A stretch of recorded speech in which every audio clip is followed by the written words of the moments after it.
مصطفى مصطفى منبع للصفا سيد الأنبياء مشعل في الوفا كان في عطفه لليتامى دفاع وبركاته.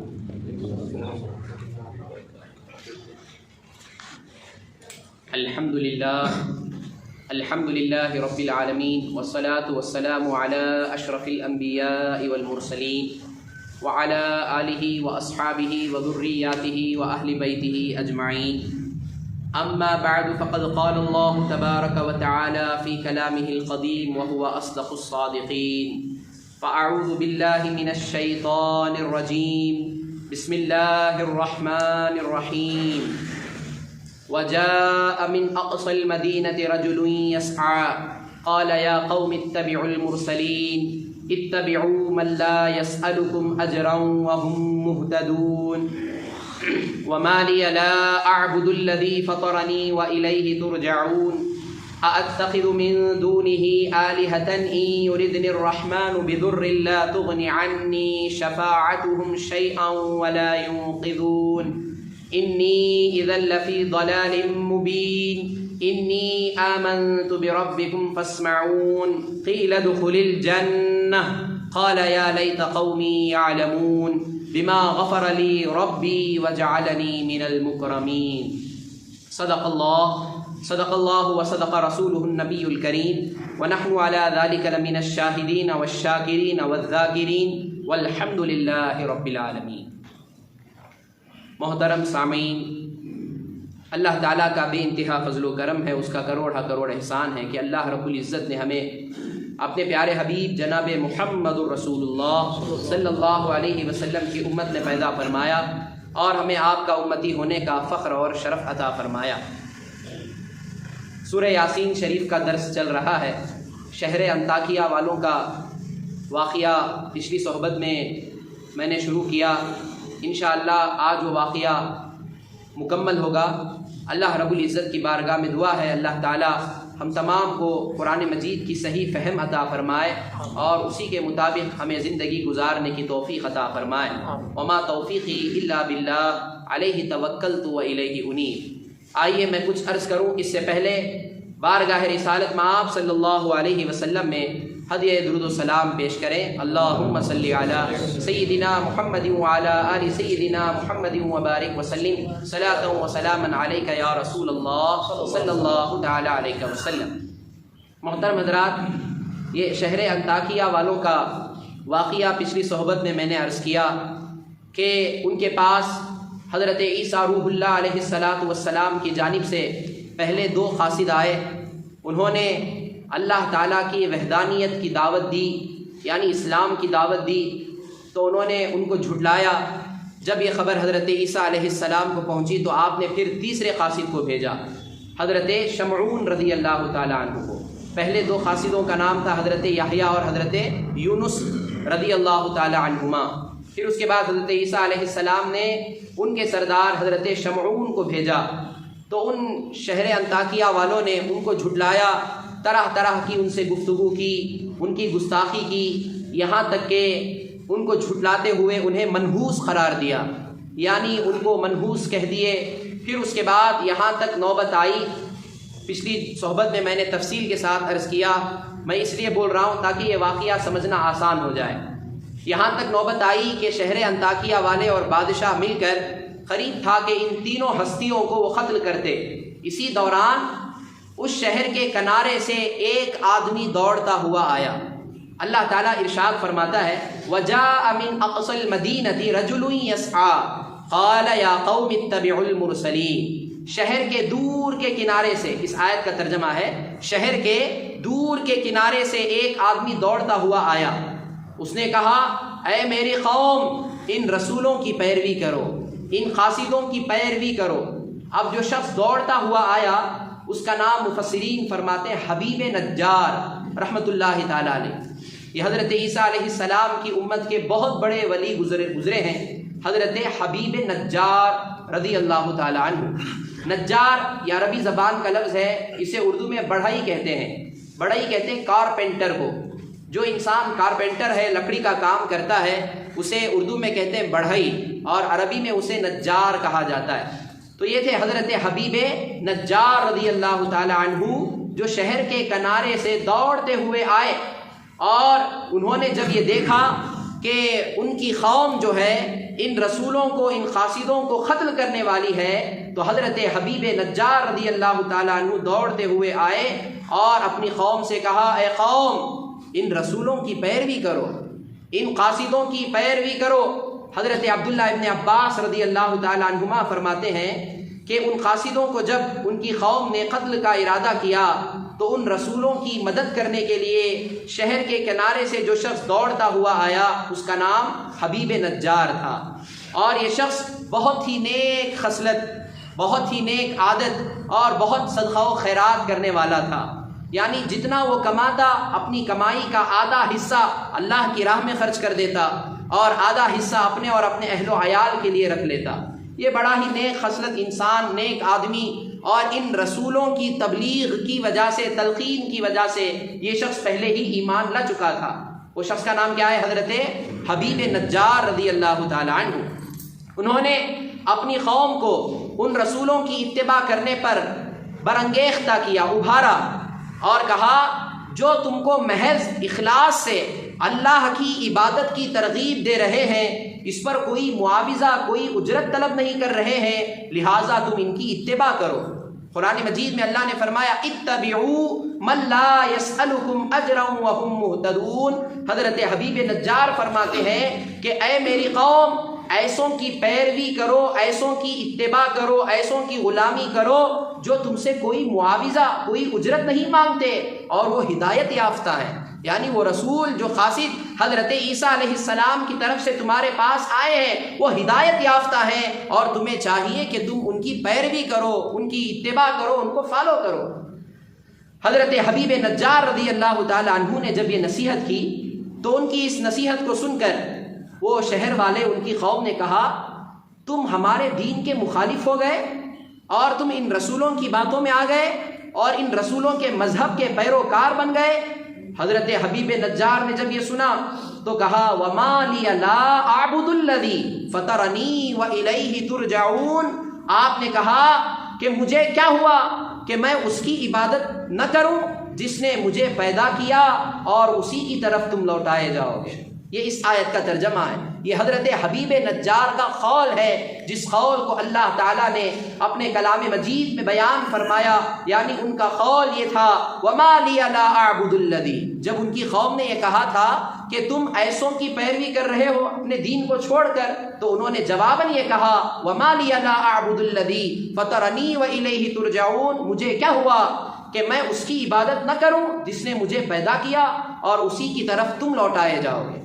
حضرات دیکھیے، یہ ہے اپنی قوم کو نصیحت کرنے کا ایک انداز۔ حضرت حبیب نجار نے یہ نہیں فرمایا کہ تمہیں کیا ہوا کہ تم عبادت نہیں کر رہے ہو، بلکہ آپ نے فرمایا مجھے کیا ہوا کہ میں اس رب کی عبادت نہ کروں جس نے مجھے پیدا کیا۔ یعنی سب سے پہلے اپنے نفس کو ابھارا، اپنے نفس کی نصیحت کی اور ہدایت دی تاکہ ان کی قوم اس بات پر غور کرے، غور و فکر کرے کہ اگر اللہ کو واحد مستحق عبادت ماننا غلط طریقہ ہوتا تو یہ شخص اس کو اپنے لیے اختیار نہ کرتا، اپنے لیے اس بات کو پسند نہ کرتا۔ انسان اپنے لیے ہمیشہ وہی بات پسند کرتا ہے جس بات میں خیر ہی خیر ہو۔ تو وہ قوم کو غور و فکر کرنے کے لیے حضرت حبیب نجار نے اس طرح یہ جملہ ارشاد فرمایا۔ محترم حضرات، حضرت حبیب نجار رحمۃ اللہ تعالی علیہ نے جب اپنی قوم سے اس طرح نصیحت کی، پھر بھی وہ لوگ نہ مانے، ان کو آگاہ کیا اور یہ کہا، وَإِلَيْهِ تُرْجَعُونَ۔ اللہ کی ذات وہ ذات ہے کہ جس کی بارگاہ میں تم بھی لوٹائے جاؤ گے۔ یعنی مرنے کے بعد تمہارا حساب و کتاب جس بارگاہ میں ہوگا وہ بارگاہ خداوندی ہے، اور میں اس رب کی عبادت نہ کروں جس نے مجھے پیدا کیا، اور تم بھی اس کی طرف لوٹائے جاؤ گے۔ یعنی اس قوم کو آگاہ کرتے ہوئے، الرٹ کرتے ہوئے آپ نے فرمایا، ہوشیار رہنا، مرنے کے بعد تم بھی اسی بارگاہ میں حاضر ہونے والے ہو۔ تو یہ نصیحت کی، پھر بھی وہ قوم نہ مانی تو آپ نے دوسری نصیحت کی۔ قرآن مجید میں اللہ تعالیٰ نے آگے ارشاد فرمایا اَأَتَّخِذُ مِن دُونِهِ آلِهَةً إِن يُرِدْنِ الرَّحْمَٰنُ بِضُرٍّ لَّا تُغْنِ عَنِّي شَفَاعَتُهُمْ شَيْئًا وَلَا يُنقِذُونَ۔ حضرت حبیب نجار نے دوبارہ نصیحت کرتے ہوئے کہا کیا میں اس کو چھوڑ کر ان کو معبود قرار دوں؟ اگر رحمان مجھے کوئی نقصان پہنچانا چاہے تو ان کی شفاعت، ان کی سفارش میرے کسی کام نہیں آ سکے گی۔ یعنی اگر میں اللہ کو چھوڑ کر تمہارے ان معبودان باطلہ جو بت بنائے ہیں، جو مجسمے تم نے تیار کیے ہیں، اگر میں اپنے رب کو چھوڑ کر ان کی عبادت کرنے لگ جاؤں، یہ تو ایسے معبودان باطلہ ہیں کہ اگر اللہ میرا رب اگر مجھے کوئی نقصان پہنچانا چاہے تو یہ معبودان باطلہ اس نقصان کو دور کرنے کے لیے میرے رب کی بارگاہ میں سفارش کرنے کی کوئی طاقت نہیں رکھتے، تو میں کیسا ان کی عبادت کروں، کیسے ان کو اپنا معبود مانوں؟ تو یہ نصیحت حضرت حبیب نجار نے اپنی قوم سے کی اَأَتَّخِذُ مِن دُونِهِ، یعنی یہ سوالیہ طور پر یہ جملہ استعمال کیا، یعنی میں اللہ کے علاوہ ان معبودوں کو مانوں، یعنی نہیں مانوں گا۔ یہ استفہام انکار کے لیے آیا ہے کہ میں ایسوں کو معبود مانوں جو اللہ اگر مجھے کوئی تکلیف پہنچانا چاہے تو یہ ایسے معبود ہیں کہ ان کی سفارش میرے کسی کام آنے والی نہیں ہے، اور وہ مجھے نجات نہیں دلا سکتے، کیونکہ نہ یہ نفع پہنچا سکتے ہیں نہ نقصان پہنچا سکتے ہیں، تو یہ اللہ کی بارگاہ میں کیسے سفارش کریں گے؟ تو اللہ کی بارگاہ میں جن کی سفارش ہوتی ہی نہیں وہ کون ہے؟ وہ معبودان باطلہ ہیں۔ لیکن اللہ تعالیٰ کے اذن سے، اللہ تعالیٰ کی عطا سے اللہ تعالیٰ اپنے محبوب بندوں کو یہ کام سونپتا ہے کہ اللہ والے اپنے غلاموں کے، اپنی اطاعت کرنے والوں کے حق میں اللہ کی بارگاہ میں سفارش کریں گے۔ اللہ تعالیٰ نے آیت الکرسی میں ارشاد فرمایا یا من ذا الذی یشفع عندہ الا باذنہ، اللہ کی بارگاہ میں سفارش کرنے والا کون ہو سکتا ہے مگر اللہ جسے اجازت دے۔ اللہ جسے اجازت دیتا ہے تو اللہ کی بارگاہ میں اللہ والے، اللہ کے مقبول بندے اللہ کی بارگاہ میں سفارش کرتے ہیں۔ جیسا کہ میں نے پہلے عرض کر چکا ہوں کہ سب سے پہلے شفاعت کا دروازہ، سفارش اللہ کی بارگاہ میں کرنے والے ہمارے نبی جناب محمد الرسول اللہ صلی اللہ علیہ وسلم کی ذات مبارکہ ہو۔ اور سفارش کا جو انکار قرآن مجید میں بیان کیا ہے وہ معبودان باطلہ، وہ بتوں کے تعلق سے ہے، اور بتوں والی آیت کو اللہ والوں پر فٹ ہرگز نہیں کیا جا سکتا، کیونکہ یہ آیتیں بتوں کے بارے میں نازل ہوئی ہیں جو اللہ کی بارگاہ میں سفارش کر ہی نہیں سکتے۔ وہ کون ہیں؟ وہ معبودان باطلہ ہیں، وہ بت ہیں جو مجسمے بنائے گئے ہیں۔ محترم حضرات، جب یہ بات معلوم ہوئی تو حضرت حبیب نجار رحمۃ اللہ تعالی علیہ نے نصیحت کرتے ہوئے فرمایا اَأَتَّخِذُ مِن دُونِهِ آلِهَةً إِن يُرِدْنِ الرَّحْمَٰنُ بِضُرٍّ لَّا تُغْنِ عَنِّي شَفَاعَتُهُمْ شَيْئًا وَلَا يُنقِذُونَ، کیا میں اللہ کے سوا اور معبود بنا لوں کہ اگر رحمان مجھے کوئی نقصان پہنچانا چاہے تو ان کی سفارش مجھے کوئی نفع نہ دے اور نہ وہ مجھے بچا سکیں گے۔ تو محترم حضرات، یہ ہے حضرت حبیب نجار رضی اللہ تعالی عنہ کا قول۔ اب یہاں ایک بات یاد رکھیں، اللہ کی عبادت کرنے والے تین قسم کے ہوتے ہیں۔ اللہ کی عبادت کرنے والوں کی تین قسمیں ہیں۔ سب سے پہلی قسم یہ ہے، یہ وہ گروپ ہے جو اللہ کی عبادت صرف اس لیے کرتے ہیں کہ اللہ نے ان کو پیدا کیا ہے، اللہ ان کا مالک ہے، وہ اللہ کی مملوک ہیں، وہ اپنے مالک کی اطاعت ان پر واجب ہے۔ اگر مالک انہیں کوئی فائدہ پہنچائے یا نہ پہنچائے، اگر مالک کی طرف سے کوئی انعام ملے یا نہ ملے، وہ یہ نہیں دیکھتے، بس یہ دیکھتے ہیں کہ یہ میرا مالک ہے، اس نے مجھے پیدا کیا ہے، ہمیں اس کی اطاعت کرنی چاہیے، کیونکہ ہر مملوک پر، ہر شخص پر اپنے مالک کی اطاعت کیا ہے؟ واجب ہے۔ جس کی بھی ہم ملکیت میں ہیں تو اس مالک کی اطاعت ہم پر واجب ہو جاتی ہے۔ تو سب سے بڑا مالک کون ہے؟ رب ذوالجلال ہے۔ تو ایک قسم کے وہ لوگ ہوتے ہیں جو اپنے مالک حقیقی کی عبادت کرتے ہیں، صرف اس لیے کرتے ہیں کہ وہ ان کا مالک ہے، یہ نہیں دیکھتے کہ وہ انہیں انعام دے رہا ہے یا نہیں دے رہا ہے۔ اور دوسری قسم کے وہ لوگ ہوتے ہیں جو اطاعت کرتے ہیں اس کی نعمتوں کی وجہ سے، کہ اللہ نے مجھے زندگی دی، اللہ نے مجھے حیات دی، اللہ نے دولت دی، اللہ نے صحت دی، یہ تمام چیزیں اللہ نے دی ہیں، تو ان نعمتوں کے بدلے اس کی اطاعت کی جاتی ہے۔ یہ دوسری قسم کے لوگ ہیں۔ اور تیسری قسم کے لوگ وہ ہوتے ہیں جو اللہ کی عبادت کرتے ہیں اس کے سزا اور عذاب کے ڈر سے، کہ اگر میں عبادت نہ کروں گا، اگر میں اس کو ایک نہ مانوں گا، اگر اس کی عبادت میں کوتاہی کروں گا تو قریب ہے کہ اللہ مجھے عذاب میں مبتلا کر دے، اللہ تعالیٰ کی طرف سے مجھے جہنم میں نہ ڈال دیا جائے۔ تو اس سزا اور عذاب کے ڈر سے لوگ اللہ کی اطاعت کرتے ہیں۔ تو حضرت حبیب نجار رحمۃ اللہ تعالیٰ علیہ جو تھے وہ اللہ کی عبادت کرتے تھے۔ کس قسم کے لوگوں میں؟ پہلی قسم کے لوگوں میں، یعنی وہ اللہ کی عبادت اس لیے نہیں کرتے کہ اللہ انہیں نعمتیں دی ہیں، وہ عبادت اس لیے نہیں کرتے کہ اللہ کے عذاب سے ڈرنے کے لیے، یقیناً یہ سب چیزیں ہیں، لیکن محض ان کی نیت یہ تھی کہ میرا مالک اللہ ہے، میرا خالق اللہ ہے، جب وہ میرا مالک ہے تو بغیر کسی وجہ کے میں اس کی اطاعت کروں گا، کیونکہ وہ میرا مالک حقیقی ہے۔ تو حضرت حبیب نجار نے اس طرح اپنی قوم کی نصیحت کی۔ پھر فرمایا اس میں وَإِلَيْهِ تُرْجَعُونَ، اور اسی کی طرف تم بھی لوٹائے جاؤ گے۔ اور جب بندے اللہ کی بارگاہ میں لوٹائے جاتے ہیں، یا تو وہ نیکوکار ہوں گے یا تو بدکار ہوں گے۔ نیکوکار کو اللہ تعالیٰ انعاموں سے نوازے گا، اور جو بدکار ہوں گے وہ سزا اور عذاب کے مستحق ہوں گے، یعنی مومنوں کو جنت میں داخلہ دے دیا جائے گا اور کفار کو، مشرکوں کو جہنم میں بھیج دیا جائے گا۔ محترم حضرات، پھر اس کے بعد حضرت حبیب نجار رحمۃ اللہ تعالیٰ علیہ نے فرمایا اپنی قوم سے، انی آمنت بربکم فاسمعون، انی آمنت بربکم فاسمعون، بے شک میں تمہارے رب پر ایمان لے آیا ہوں، سو تم میری بات سنو۔ یہ حضرت حبیب نجار رحمۃ اللہ تعالیٰ علیہ کا قول ہے۔ اب اس میں دو معنی ہیں، مفسرین فرماتے ہیں یہ خطاب حضرت حبیب نجار نے ان قاصدوں سے، یعنی جو 3 قاصد تھے ان سے کیا، یا پھر اپنی قوم سے کیا۔ اس کے دونوں معنی ہو سکتے ہیں۔ اگر قاصدوں سے انہوں نے یہ کہا تو اس کا معنی یہ ہے کہ بے شک میں آپ کے رب پر ایمان لے آیا، یعنی جو 3 قاصد حضرت عیسیٰ علیہ السلام کے بھیجے ہوئے حضرت یحییٰ، حضرت یونس اور حضرت شمعون کی طرف خطاب کرتے ہوئے حضرت حبیب نجار نے کہا میں نے آپ کے رب پر ایمان لا چکا ہوں، انی آمنت بربکم، سو آپ میرے ایمان لانے کے اقرار کو غور سے سن کر آپ میرے ایمان پر گواہ ہو جائیے، یعنی آپ گواہ رہیں کہ میں ایمان لا چکا ہوں۔ یا تو پھر یہ خطاب اپنی قوم سے ہے، یعنی انہوں نے یہ بات ان کی قوم سے کہی کہ بے شک میں تمہارے رب پر ایمان لے آیا، سو تم میری بات غور سے سنو۔ اور اس میں یہ بتایا گیا کہ جس ذات پر میں ایمان لایا ہوں وہ ذات میرا بھی رب ہے، ان 3 قاصدوں کا بھی رب ہے، اور اسی طرح تمہارا بھی رب ہے اور ساری کائنات کا رب بھی ہے۔ سو اے میری قوم، جس رب کو ایک ماننے سے تم انکار کر رہے ہو، جس رب کے عبادت کی تم منکر ہو اور بتوں کو پوج رہے ہو، لہٰذا یاد رکھو میں نے تمہارے رب پر میں ایمان لا چکا ہوں، تم میری بات کو غور سے سنو اور تم بھی ایمان لے آؤ۔ انی آمنت بربکم فاسمعون۔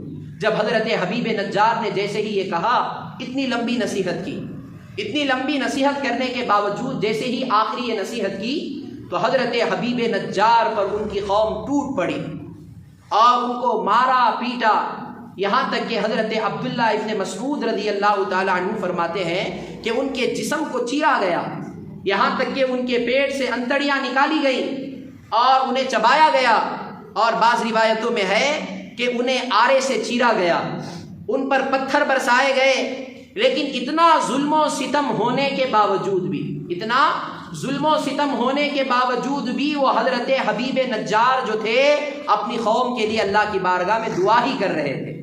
کیا دعا کر رہے تھے کہ اے اللہ میری قوم کو ہدایت دے دے، اے اللہ میری قوم کو ہدایت دے۔ دیکھیں کتنا بڑا صبر ہے، کتنا بڑی نعمت ہے، یہ نعمت ہر کسی کو نہیں ملتی، جو اپنے ظلم کرنے والوں کے حق میں ظلم سہتے ہوئے، ایسا نہیں کہ ظلم کر کے کئی دن ہو گئے، ظلم ہو رہا ہے اپنے اوپر، ظالم سامنے موجود ہے، پتھر سے مار رہا ہے، آرے سے چیر رہا ہے، جسم سے خون نکل رہا ہے، اس عالم میں بھی اللہ کی بارگاہ میں ہاتھ اٹھا کے یہ دعا کرتے ہیں اللہ میری قوم کو ہدایت عطا فرما۔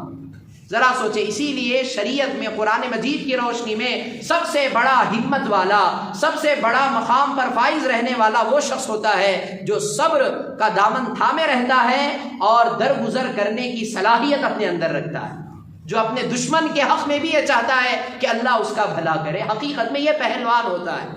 تو حضرت حبیب نجار کو چیرا جا رہا تھا، آپ کے جسم سے خون نکل رہا تھا، اس عالم میں آپ اللہ کی بارگاہ میں دعا کرتے ہیں اللہ میری قوم کو ہدایت دے دے، یہ قوم جانتی نہیں، محترم حضرات، پھر اس کے بعد جب حضرت حبیب نجار کی یہ حالت ہوئی تو اللہ تعالیٰ اسی حالت میں ان پر جنت کو واجب کر دیا، جنت کو واجب کر دیا۔ ان سے کہا گیا اسی عالم میں، جیسے ہی ان کی روح جسم سے نکلی، فوراً نکلتے ہی ان کی روح کو جنت میں داخل کر دیا گیا۔ اللہ تعالیٰ نے ارشاد فرمایا قیل ادخل الجنہ قال یا لیت قومی یعلمون بما غفر لی ربی وجعلنی من المکرمین۔ ان سے کہا گیا کہ قیل ادخل الجنہ، جنت میں داخل ہو جاؤ۔ ان سے کہا گیا جنت میں داخل ہو جاؤ، پھر وہ جنت میں داخل کر دیے گئے۔ اور حضرت حبیب نجار، آپ کے جسم سے روح نکل چکی۔ اب دیکھیں یہاں کتنے بڑے پتے کی بات ہے کہ اللہ والوں کی شان کیا ہوتی ہے۔ جب وہ جنت میں داخل ہو گئے، جسم سے روح نکل گئی، ان کا انتقال ہو گیا، قیل ادخل الجنہ، ان سے کہا گیا، ان کے رب نے کیا کہا؟ جنت میں داخل ہو جاؤ۔ پھر اس کے بعد حضرت حبیب نجار فرماتے ہیں، جسم سے روح نکلنے کے بعد بھی آپ فرماتے ہیں قال یا لیتا قومی یعلمون، اے کاش میری قوم جان لیتی، اے کاش میری قوم جان لیتی کہ میرے رب نے مجھے بخش دیا اور مجھے عزت دار لوگوں میں سے بنا دیا۔ تو معلوم ہوا جو اللہ والے ہوتے ہیں، جو اللہ کی راہ میں قتل کیے جاتے ہیں، جو اللہ کے مقبول ہوتے ہیں، مرنے کے بعد بھی ان کا کلام اور ان کی سماعت دگنی ہو جاتی ہے، یعنی وہ کلام کرنے پر قادر ہوتے ہیں اللہ کی عطا سے۔ تو حضرت حبیب نجار کے جسم سے روح نکلی، انہیں قتل کیا گیا، انہیں شہید کیا گیا۔ پھر اس کے بعد اللہ تعالیٰ کی طرف سے جب یہ انعام ملا، قیل ادخل الجنہ، کہا گیا کہ تم جنت میں داخل ہو جاؤ، تو انہوں نے جنت میں داخل ہونے کے بعد کیا کہا؟ قال یا لیت قومی یعلمون، اے کاش میری قوم جان لیتی تو کیا اچھا ہوتا۔ پھر فرمایا بما غفر علی ربی وجعلنی من المکرمین، کہ بے شک میرے رب نے مجھے بخش دیا، میرے رب نے مجھے بخش دیا اور مجھے عزت دار لوگوں میں سے بنا دیا۔ محترم حضرات، اس سے کیا معلوم ہوا؟ دو چیزیں سماعت فرمائے کہ حضرت حبیب نجار نے اتنا ظلم سہنے کے باوجود بھی یہ تمنا کیوں کی؟ اس کی دو وجوہات ہیں۔ سب سے پہلے تمنا اس لیے کی تاکہ قوم کو بھی معلوم ہو جائے کہ اللہ تعالیٰ کی رحمت، اللہ کی عطا اور اللہ کے انعامات کتنے اونچے اونچے ہوتے ہیں، اور ان کو معلوم ہو جائے کہ میری حالت کیا ہے، میری کیفیت کیا ہے۔ یہ تمنا رکھتے ہوئے انہوں نے اللہ سے دعا کی، یہ تمنا کی۔ پھر اس کے بعد دوسری وجہ یہ ہوئی کہ میری قوم بھی میرے اس رب پر ایمان لائے جس رب نے مجھے ان انعاموں سے نوازا، تاکہ میری قوم کو بھی ان انعاموں سے نواز دے۔ یہ تمنا انہوں نے ظاہر کی، اس وجہ سے انہوں نے ظلم سہتے ہوئے بھی انہوں نے اپنی اس ظالم قوم کے حق میں اللہ کی بارگاہ میں دعائے رحمت ہی کرتے رہے۔ حضرات، اسی لیے اکثر و بیشتر بزرگان دین کا یہ عمل تھا اور عمل رہا کہ ان کے خلاف اگر کوئی دشمن ان کی خلاف ورزی کرتا یا انہیں کوئی تکلیف پہنچاتا یا انہیں برا بھلا کہتا تو اللہ والے ان کے حق میں بد دعائیں نہیں کرتے۔ حضرت ابراہیم ابن ادھم کی بارگاہ میں جب پوچھا گیا کہ آپ کے لیے اتنی بڑی سختیاں اس نے کی، ایک فلاں ظالم نے، اس کے باوجود بھی آپ اس کے حق میں ہدایت اور اللہ کی رحمت کی دعا کر رہے ہیں، اس کی وجہ کیا ہے؟ تو حضرت ابراہیم ابن ادھم نے فرمایا صبر جو کوئی انسان کرتا ہے تو کسی کے مصیبت ڈالنے پر، کسی کے تکلیف پہنچانے پر، یہ میں صبر کیا، میرے صبر کرنے کی وجہ سے اللہ نے میرا مقام اونچا کیا، کیونکہ ہر صبر کرنے والے کے ساتھ اللہ ہے اور اللہ صبر کرنے والوں کو اونچا مقام عطا فرماتا ہے۔ تو حضرت ابراہیم ابن ادھم فرماتے ہیں کہ میرے اس صبر کرنے کی وجہ میرا یہ دشمن بنا ہے، تو جو میرے اس بلند مقام کو پہنچنے کا ریزن بنا، وجہ بنا، تو میں یہ چاہتا ہوں کہ جہاں میں بخشا جا رہا ہوں وہ بھی بخشا جائے۔ یہ اللہ والوں کی شان ہوتی ہے۔ تو اسی لیے حضرت حبیب نجار نے اللہ کی بارگاہ میں ان ظالموں کا ظلم سہتے ہوئے بھی دعا کرتے کہ اے اللہ میری قوم کو ہدایت عطا فرما۔ تو محترم حضرات، یہ چیز حضرت حبیب نجار رضی اللہ تعالی عنہ کے قول کو اللہ تعالیٰ نے قرآن مجید میں بیان فرمایا۔ محترم حضرات، اس کو حضرت امام قشیری نے، اب اس تفسیر سے ہمیں کیا معلوم ہوا؟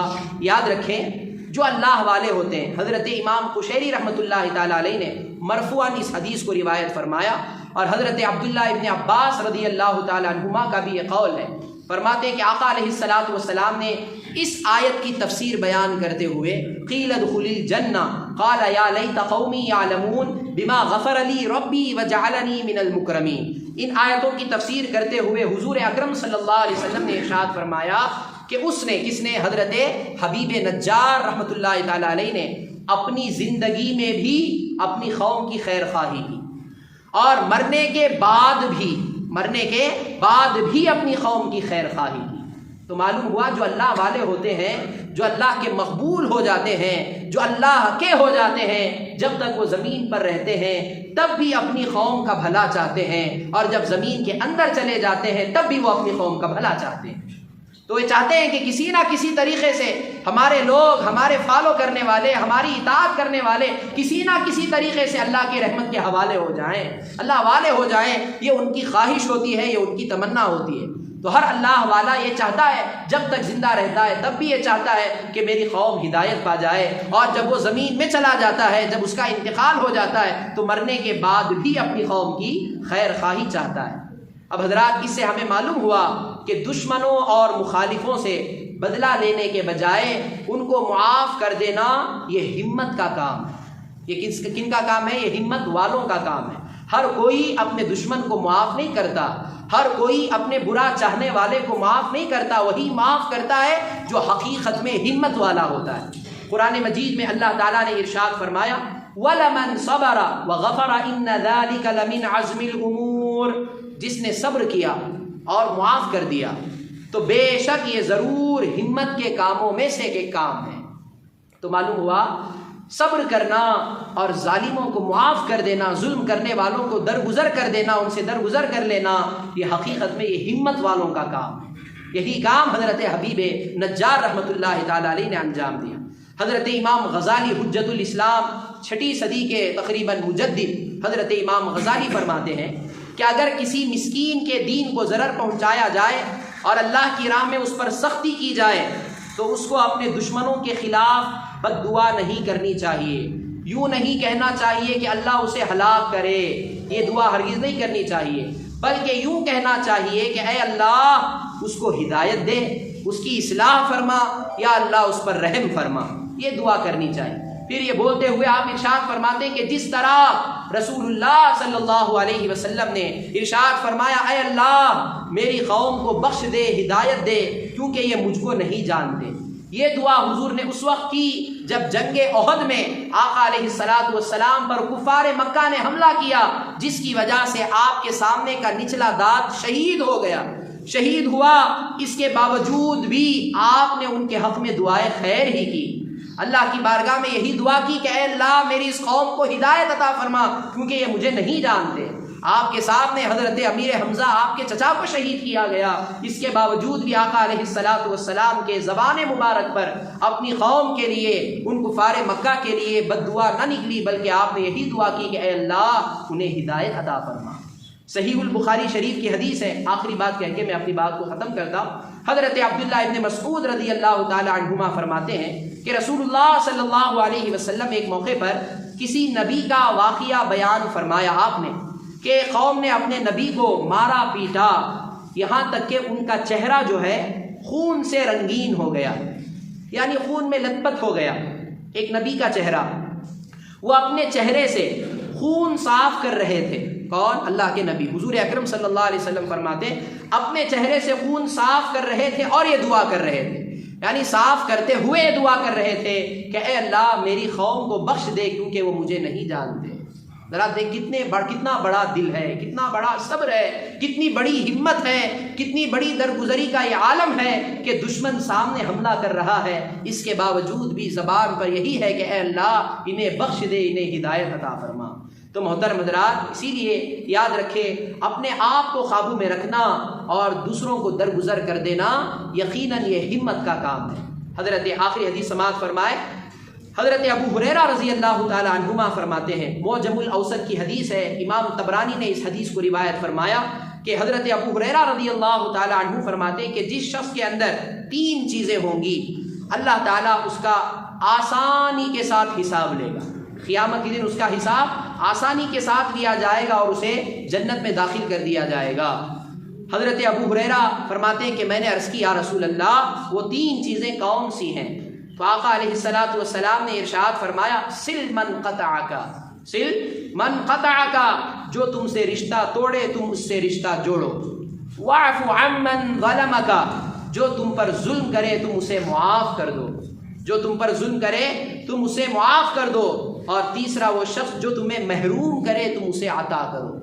یہ 3 صفتیں جس انسان کے اندر ہوں گی تو اللہ رب العزت قیامت کے دن اس شخص کا حساب آسانی کے ساتھ لے گا اور اسے جنت میں داخل فرما دے گا۔ وہ 3 چیزیں کیا ہیں؟